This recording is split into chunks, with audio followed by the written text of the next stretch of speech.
అది ఒక biggest risk కూడా. ఎందుకంటే ఒక 4, 5 పాటలు ఉన్నాయి అనుకోండి, 2, 3 హిట్ అయితే తీసుకెళ్ళిపోతాయి. 11 పాటలు మీ సినిమాకి, మీ పాటలే మీ కంపారిజన్ ఉంటుంది. అవును.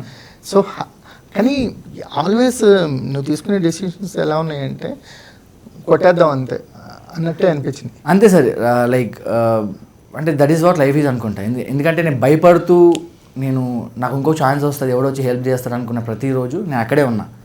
యాక్చువల్లీ ఏదైతే స్టార్ట్ చేద్దాం అనుకున్న అప్పటి నుంచి సార్ జర్నీ లాంగ్ కావచ్చు, but end of the day నేను మీ స్టూడియోలో మీ ముందు కూర్చున్నా. జర్నీ లాంగ్ కావచ్చు కానీ డెస్టినేషన్ రీచ్ అవుతాం. అంటే దిస్ జస్ట్ ఫస్ట్ స్టెప్. ఇది మా ఫైనల్ గోల్ కాదు, అట్మోస్ట్ హ్యాపీగా ఉన్నామా అంటే లేము, బట్ ఇది మా ఫస్ట్ స్టెప్. మేమేంటో స్టార్ట్ అయింది ఇప్పుడు. అండ్ ఇప్పుడు మంచి మంచి సినిమాలు వస్తున్నాయి తెలుగు సినిమా నుంచి. తెలుగు సినిమా స్టేజ్ ఈ రేంజ్లో ఉంది, వి ఆల్ నో. అండ్ దానికి మేము సపోర్టివ్ పిల్లర్స్లో ఖచ్చితంగా ఉంటాం తప్ప ఎక్కడ కూడా దాన్ని ఇజ్జదీయం కింద లేదు. నిలవే గురించి నేను విన్నది ఏంటంటే, నేను ఏ విన్నా మంచిగా విన్నాను. రైట్ సార్ సినిమా గురించి ఎవరు బ్యాడ్ టాక్ లేదు. కొంచెం క్లాస్ టచ్ ఉందనే మాట విన్నాను తప్ప కొంచెం అంటే మీ మేకింగ్లో ఏంటంటే మీరు ఎడిటింగ్లో కంగారు పడలేదు, సీన్ని ప్రాపర్గా ఉంచారు. ఇది ల్యాగ్ అవుతుందో అది ల్యాగ్ అవుతుందనే భయం ల్యాగ్ అనే మాట ప్రతి ఫిల్మ్ మేకర్ని భయపెడుతుంది అంటారు కదా. నేను భయపెట్టింది సార్. ఎందుకంటే మేము ల్యాగ్ అనేది ఏంటి సాయి? సార్ సాయి ఆయన సారీ నేను సౌమిత. Sir simple sir. ఇప్పుడు స్టోరీ ఇప్పుడు A to B ఉందనుకోండి, ABC 3 పాయింట్లు పెట్టుకుందాం. A నుంచి Cకి స్టోరీ వెళ్ళాలి. ఇప్పుడు A నుంచి Bకి వెళ్ళే మధ్యలో ఎక్కువ టైం తీసుకుంది, చెప్పిందే మళ్ళీ చెప్తున్నాం అనుకుంటే అది ల్యాగ్ అనిపిస్తుంది. That is what you call lag. And మన తెలుగు సినిమాలో ఏంటంటే మేము అందరం తెలుగు సినిమాలు చూసి పెరిగిన వాళ్ళమే. మనం ఏంటంటే ఓన్లీ స్టోరీనే కాకుండా కొన్ని ఎలిమెంట్స్ ఉంటాయి. కుడ్ బి సాంగ్స్ కావచ్చు, డాన్స్ కావచ్చు, ఫైట్లు కావచ్చు, కొంచెం ఆడియన్స్కి రష్ ఇచ్చే ఏ జానర్ ఏదైనా, అది హారర్ కానీ ఏదైనా కానీ మన హీరోకి ఒక స్పెషల్ ఇమేజ్ ఉంది. వరల్డ్ వైడ్ ఏ హీరో కానీ కూడా ఉన్నది కావచ్చు అది.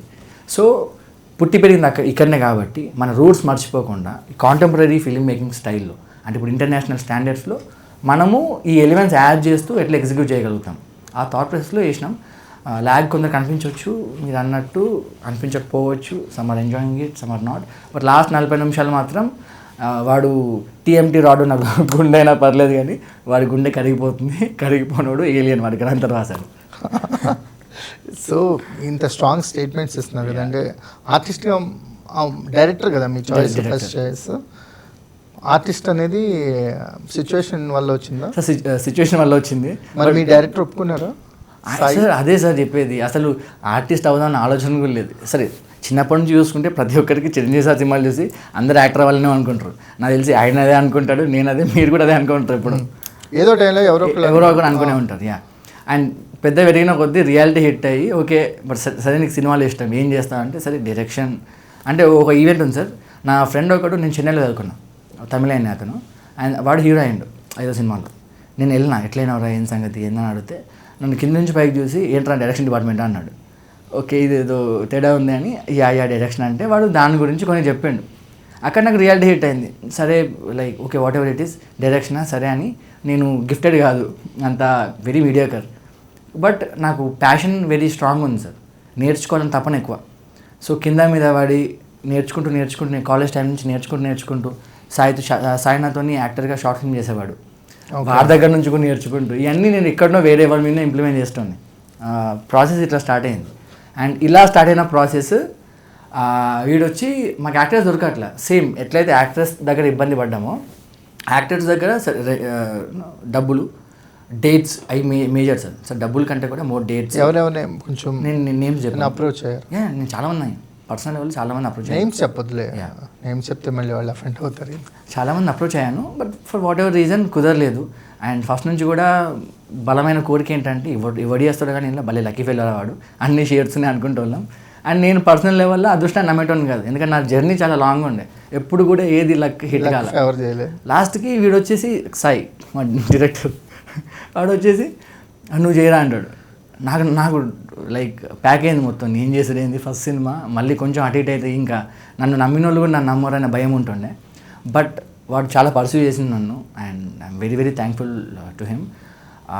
టైం తీసుకున్నాను, ఒక 3 months అట్లా తీసుకొని కొంచెం న్యూయాన్సెస్ అవన్నీ విత్ ఇన్ క్యారెక్టర్ వస్తుందా లేదా 1-2 సార్లు క్రాస్ చెక్ చేసుకొని, లుక్ ఎలా ఉంది ఆ లుక్ టెస్ట్ కూడా చేసుకొని వాడి నమ్మకమే నమ్మకం మీదనే దిగిన. నాకు నమ్మకం ఇప్పుడు నమ్మకం వచ్చిందా ఇప్పుడు as an actor? As an actor ఇప్పుడు ఈజీ అనిపిస్తుంది sir. This way more comfortable.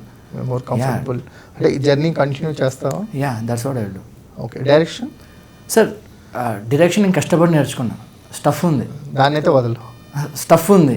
నాకు స్టోరీ సెలక్షన్లో కానీ ఎక్కడ ఏం జరుగుతుందా అని వెరీ క్లారిటీ ఉంటుంది. That is for sure. Acting కొంచెం ఈజీగా వస్తుంది, స్ట్రెస్ లేదు అండ్ బాగుంది. So like and I really want give it A shot. ఇంతకుముందే మీకు చెప్పిన నేను ఎప్పుడు లక్కీ ఫీల్ అవ్వాలా, బట్ ఈ మూవీలో ఈ ఆపర్చునిటీతో లక్కీ ఫీల్ అయినా. అండ్ అంత అదృష్టం నా చేతికి వచ్చినప్పుడు why would I want to lose it? అంటే నేను చిరంజీవి అయ్యే ఛాన్స్ నాకు ఉన్నప్పుడు నేను దాన్ని ఎందుకు వదిలేసుకుంటా?